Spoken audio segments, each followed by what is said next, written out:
किसान को स्वामीनाथन कमीशन का सिफारिश के अनुसार उत्पादन खर्च से 1.5 गुना दाम समर्थन मूल्य देंगे। उत्पादन के लिए जो बीज, खाद, कीटनाशक जरूरत है सब्सिडी के साथ कम दाम में देंगे। किसान को कम ब्याज में ऋण दिया जाएगा। हर खेत को पानी, और अगर कृषि नाश होता है तो फसल बीमा दिया जाएगा। ये सब वादा करते हुए 2014 में चुनाव जीत के आए थे नरेंद्र मोदी और भाजपा।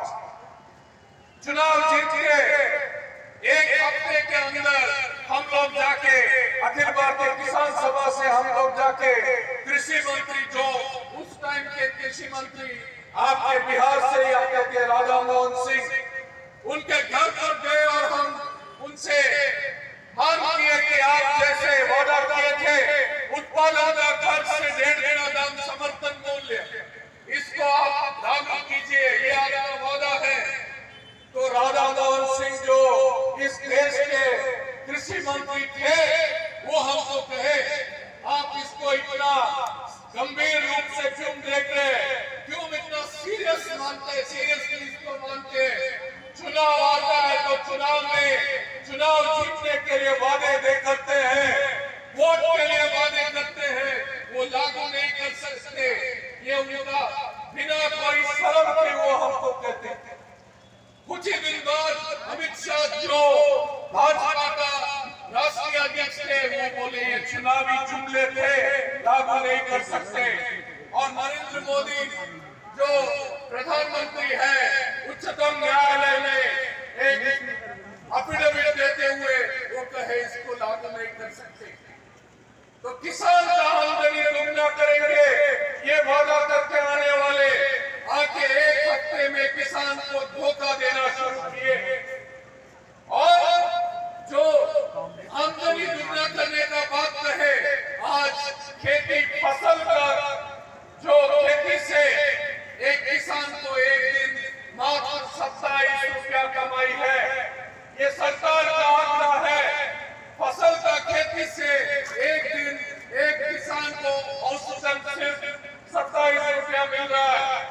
साथियों, उतना ही नहीं, एक किसान परिवार को औसतन सिर्फ 10,200 रुपया एक महीने में मिल रहा है। और ये नरेंद्र मोदी और भाजपा कहे थे आमदनी दुगना करेंगे। साथियों, 2014 से 2022 तक किसान का खुदकुशी खत्म होगी, ये वादा हुआ था। किसान आत्महत्या नहीं करेंगे, ये वादा था।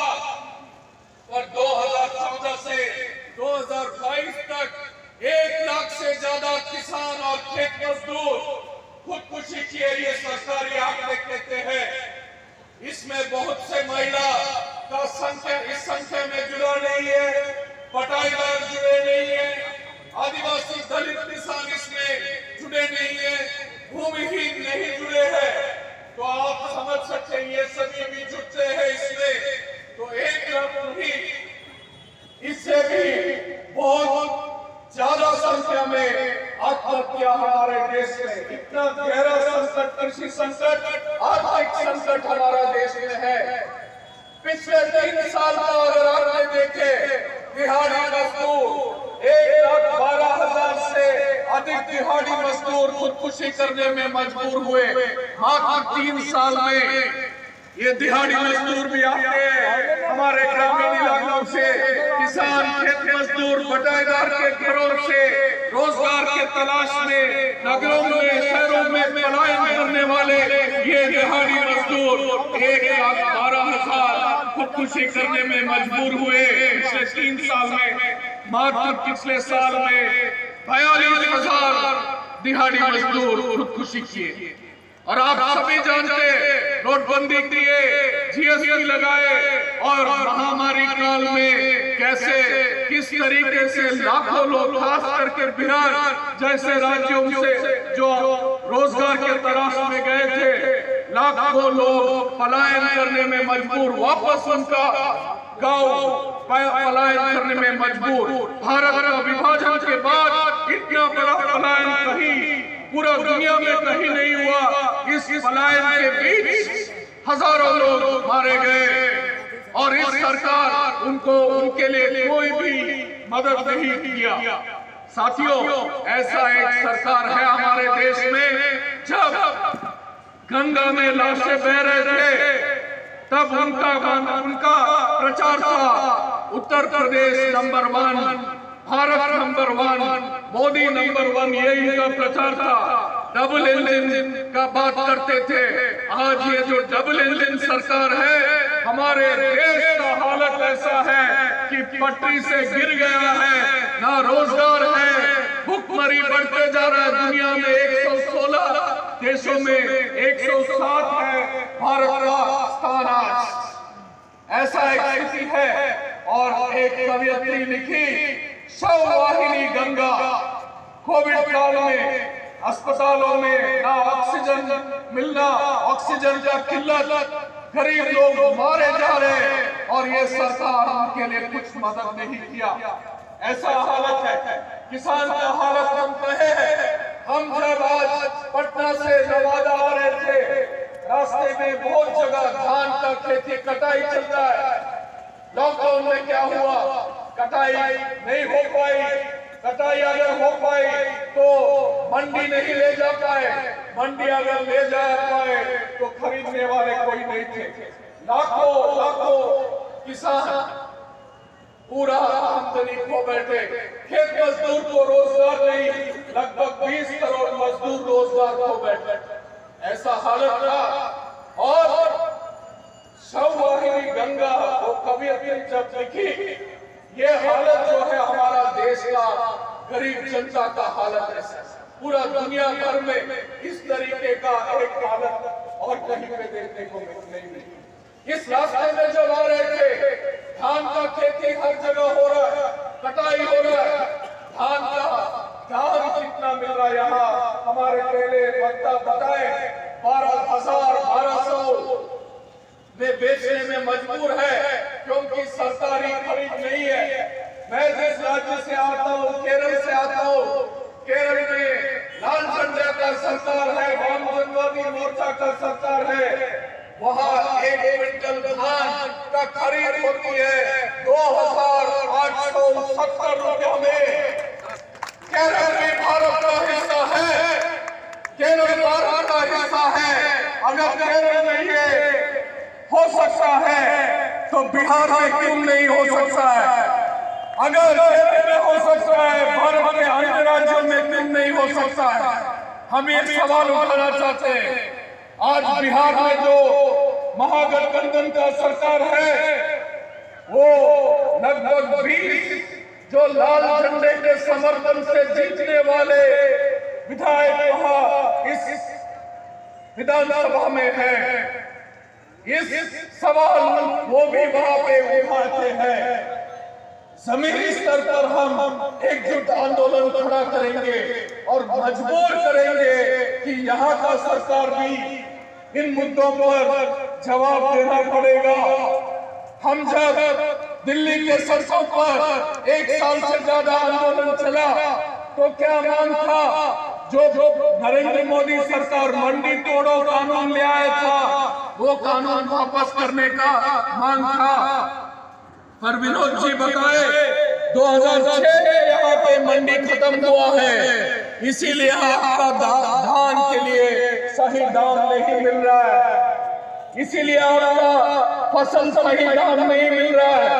तो 2006 में जो मंडियों को खत्म किए, उन मंडियों को फिर से आप ले आना पड़ेगा।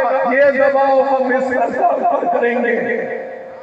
इतना ही नहीं, मंडियों को आप विस्तार करना। साथियों, आप सभी को याद है एक चुनाव में जिस तरीके से नरेंद्र मोदी बिहार के लिए पैकेज का बात कहे थे। लोगों पूछो कितना चाहिए? 20 करोड़, 20,000 करोड़, 50,000 करोड़, 75,000 करोड़, 1,25,000 करोड़ का घोषणा किए थे। चुनाव के बाद इसका कोई बात नहीं है कहीं पे। ये सब सवाल हमको उठाना होगा। साथियों, आज जो हम लोग का एकजुट आंदोलन हुआ, पूरा दुनिया भर में एक मिसाल माना जा रहा है। जो मेहनत किसान, खेत मजदूर, मजदूर वर्ग का दुनिया भर में जो आंदोलन हो रहा है, उसके सामने एक आशा का किरण इस आंदोलन को माना जा रहा है। हननंदा बार बार कहते हैं, ऐसा एक आंदोलन हम लोग खड़ा किए जो हमारे दोस्तों के दिलों में उत्साह पैदा किया है और हमारे दुश्मनों के दिलों में डर पैदा किया है। आज नरेंद्र मोदी और भाजपा का सरकार, उनके मोटे भाई अमित शाह का सरकार, क्या हो रहा है, हमारे गरीब किसान के ट्रैक्टर और बैलगाड़ी देखने से थर-थर कांप रहे हैं। ऐसा स्थिति एकजुट आंदोलन से हम लोग पैदा किए। साथियों, आने वाले दिनों में बड़े संघर्षों का निर्णय हम लोग लिए हैं।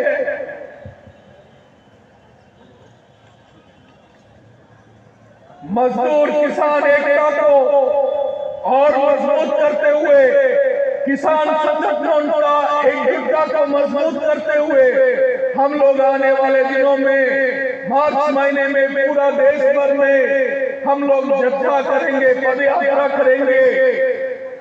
उसके बाद हम लोग अप्रैल के महीने में कम से कम 10 लाख मजदूर किसान खेत मजदूर का रैली दिल्ली का पार्लियामेंट के सामने पार्लियामेंट घेरेंगे और जो किसान के हित में, मजदूर के हित में एक वैकल्पिक नीतियों को लागू करने के लिए इस सरकार को हम मजबूर करेंगे। मेरे बाद में जो और वक्ता यहाँ पे है, विस्तार से और बातों को आपके सामने रखूंगा। मैं बस इस अवसर पर आप सभी का फिर से लाल सलाम कहते हुए आप सभी को इस मौका देने के लिए धन्यवाद कहते हुए मेरा बात खत्म करता हूँ। इंकलाब जिंदाबाद।